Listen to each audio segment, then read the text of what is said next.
तो आप देख लीजिए कलयुग कितना सा बाकी बच गया है।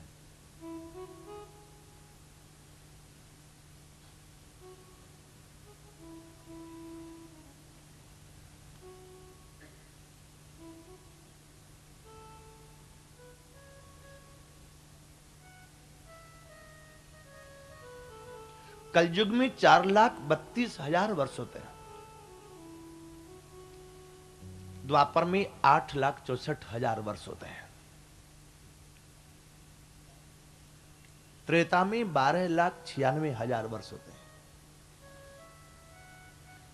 सतयुग में 17,28,000 वर्ष होते हैं।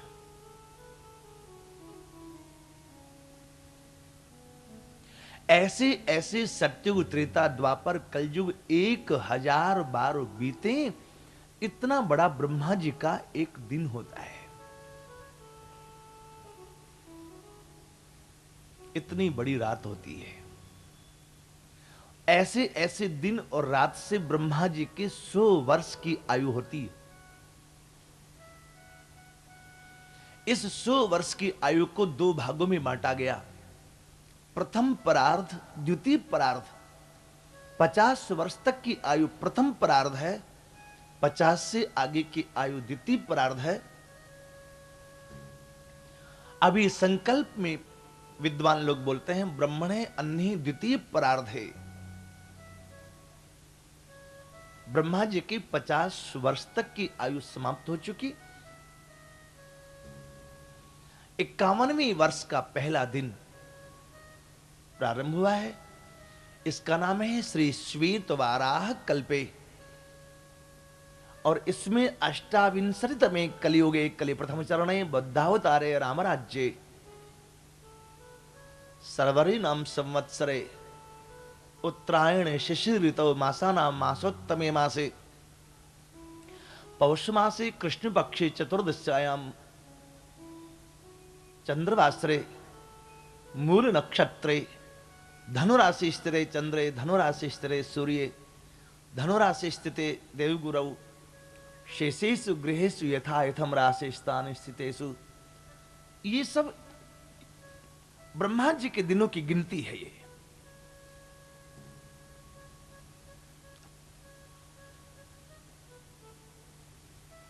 हम लोगों को जल्दी समझ में नहीं आता है सब। दक्षिणायन क्या है, उत्तरायण क्या है, चतुर्दशी क्या होती है, लेकिन समझना चाहिए हमें। जनवरी फरवरी, अभी जो हम लोगों ने 1 जनवरी को कुछ मनाया, ये तो एक नया सन था।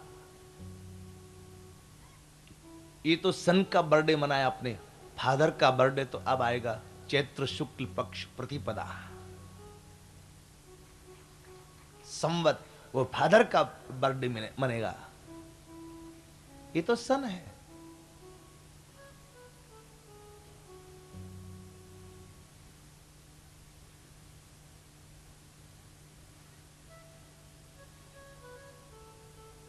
ब्रह्मा जी के एक दिन में 14 मनवंतर होते हैं। 14 बार सप्तऋषि, इंद्र, प्रजापति, मनु ये सब बदल जाते हैं। तो क्या ब्रह्मा जी के यहां भी मध्यावधि चुनाव होता है? नहीं, ब्रह्मा जी के यहां चुनाव होता ही नहीं। वहां इलेक्शन नहीं होता, वहां सिलेक्शन होता है।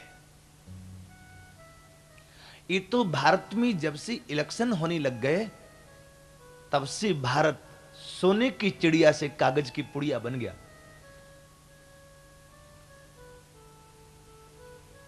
जब तक यहां इलेक्शन नहीं सिलेक्शन होता था, ये सोने की चिड़िया हुआ करती थी। आप एक साधारण चपड़ासी अपनी ऑफिस में रखना चाहते हैं तो पहले उसका इंटरव्यू लेते हैं कि कितना पढ़ा है, आंख से ठीक से दिखता है, चलने फिरने में तकलीफ तो नहीं, कोई बीमारी तो नहीं है, ईमानदार है कि नहीं है, जो काम कहेंगे करने के लिए इसके पास बुद्धि है कि नहीं, 5 साल टिकेगा कि नहीं टिकेगा, ये सारी बातें पक्का करने के बाद आप किसी को चपड़ा से रखते हैं। लेकिन आप जिसको अपने देश की बागडोर सौंप रहे हैं, क्या आपने इंटरव्यू लिया कि ये पढ़ा लिखा है कि नहीं, इसको अनुभव है कि नहीं, ईमानदार है कि नहीं, 5 साल टिकेगा कि नहीं टिकेगा, हम लोगों ने कुछ विचार नहीं किया।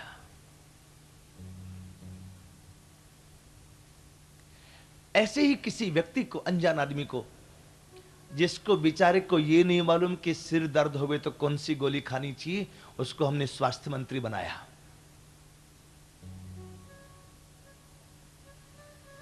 जो अपनी रक्षा खुद नहीं कर सकता, उसको बॉडीगार्ड के रूप में 10 पुलिस वाले चाहिए, उसको हम भारत का रक्षा मंत्री बनाते हैं। अरे भले आदमी, तो पहले अपनी तो रक्षा करना सीख, देश की रक्षा बाद में करना। जिससे खुद से नहीं चला जाए, उसको हम देश चलाने के लिए कहें तो चला सकेगा। खुद बेचारा घुटने का ऑपरेशन करा करा के चलता है, ऐसे वो देश का भी ऑपरेशन करा करा के चलाएगा।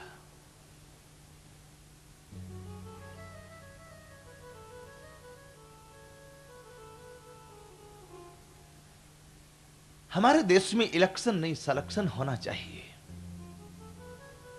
यदि योग्य व्यक्ति को वो पोस्ट मिले, वो गद्दी मिले, तो वो उसको ठीक से निर्वाह कर पाएगा। आज पार्लियामेंट, असेंबली में कितने लोग ऐसे भी होते हैं जिनको साइन करना नहीं आता है, और तो दूर की बात है। कितने लोग पार्लियामेंट में बैठे रहेंगे, बोलने की बात आएगी तो सोते रहेंगे। वाह, बहस हो रही है, कितने लोग सोते रहते हैं। डायरेक्ट रिले दिखाते कभी कभी टीवी वाला, उसमें जो सोता रहेगा ना, उसकी फोटो बार बार भी दिखाते हैं।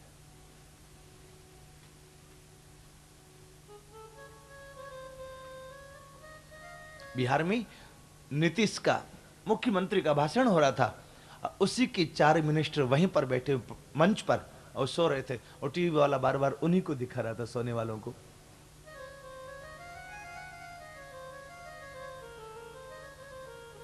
हमारे यहां सिलेक्शन होना चाहिए।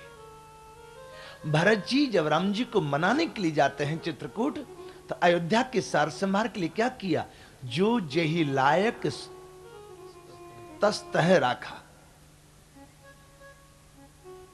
जो जिस लायक था उसको वहां रखा। कलम पकड़ने वाले को हल पकड़वाओगे, हल पकड़ने वाले को कलम पकड़वा दोगे तो दोनों ही बिगड़ जाएगा मामला।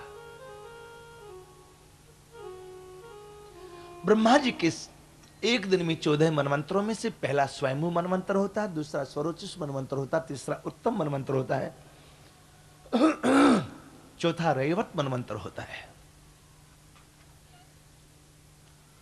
इस चौथे मनवंतर में एक घटना घटी, और वो है गज और ग्राह लड़े जल बेतार।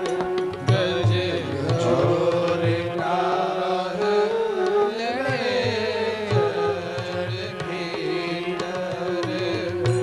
गज और ग्राह लड़ी जल बेतार। गज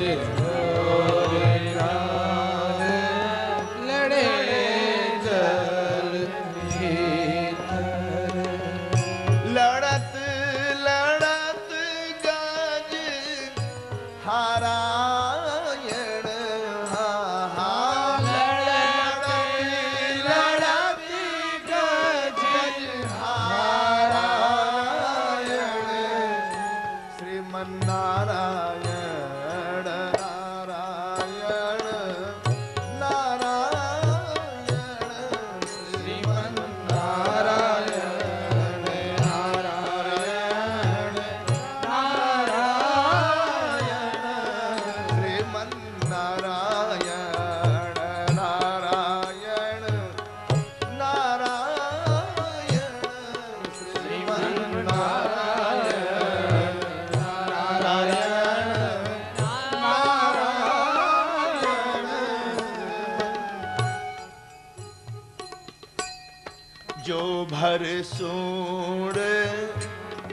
रही जल बाहेर जो भर सोए रही जल बाहेर जो भर सोड़ रही जल बाहेर जो भर सोड़ रही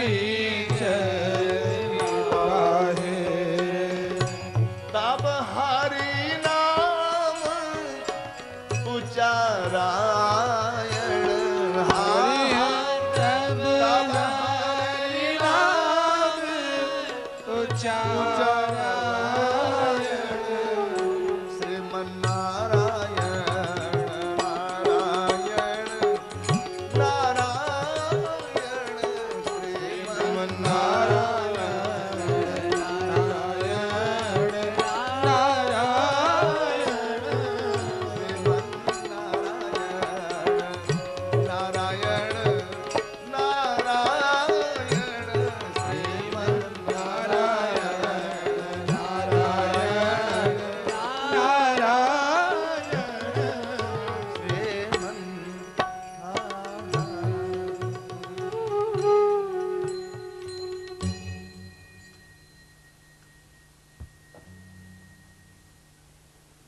गज और ग्राहक का युद्ध,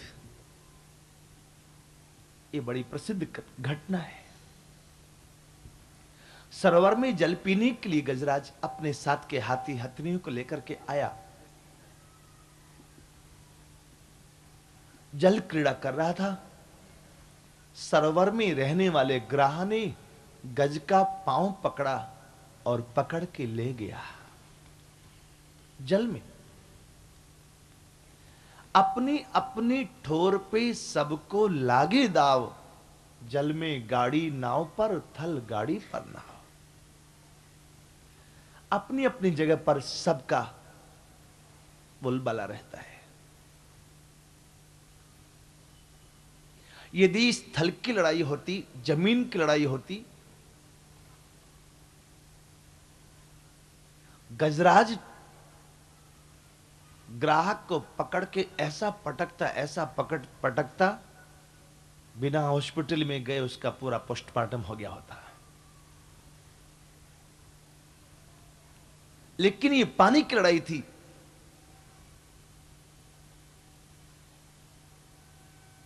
गजराज का पानी में बस नहीं चला। साथ के हाथी हथने भी छोड़ के चले गए। अरे यही तो दुनिया की रीति होती है। बन जाते लाखों रिश्तेदार, जब जर पास होता है टूट जाता है गरीबी में जो रिश्ता खास होता है। संकट के समय कोई साथ नहीं देता है, सब छोड़ छोड़ के चले जाते हैं। संकट में साथ दे वही परमात्मा है। ऐसे हमारे जीवन में कभी कोई घटना घटती, संकट में कोई साथ देता तो कहते भाई साहब आप तो एकदम भगवान के जैसे हैं। संकट में केवल परमात्मा साथ देता और कोई साथ नहीं देता। देवता लोग आकाश में खड़े होकर देखे जा रहे हैं। गजग्राहक के युद्ध को 1000 वर्ष बीत गया, लेकिन कोई छुड़ाने नहीं आया। गज का शरीर शिथिल होता जा रहा है। लगता था कि अब गज का राम नाम सत्य हो जाएगा। समा सहस्रम व्यगमन महीपते सब प्राणयोश्चित्रम मनसता मराह। ये अमर लोग, ये देवता लोग इस घटना को देखते 1000 वर्ष बीत गया, लेकिन कोई भी बचाने नहीं आया।